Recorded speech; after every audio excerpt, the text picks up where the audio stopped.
امواجه، دوست خوب امواجه، پارتنر خوب امواجه، فرزند خوب امواجه، همسر خوب امواجه، همسایه خوب امواجه، صابخونه خوب امواجه، مشتری خوب امواجه. ولی اگر اون توی 70 مگاهرتز باشه، تو 20 مگاهرتز باشی، دست اون به تو و دست تو به اون نمیرسه. و شادی این امواج رو تقویت میکنه و شکرگزاری با انسان این کارو میکنه. من نه آنم که زبونی کشم از چرخ و فلک، چرخ بر هم زنم ار غیر مرادم گردد، هستی رو به هم میریزم اگر بخواستم نرسم.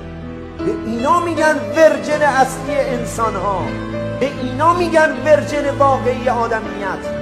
بلند میشم زندگیمو میسازم، خودم با فکرم، با عشقم، با حسم، با نظمم، با مسئولیت پذیریم و با قدرت اون خدایی که عاشقانه من را دوست دارد و تمام نیازهای من را به سادگی برآورده میسازد.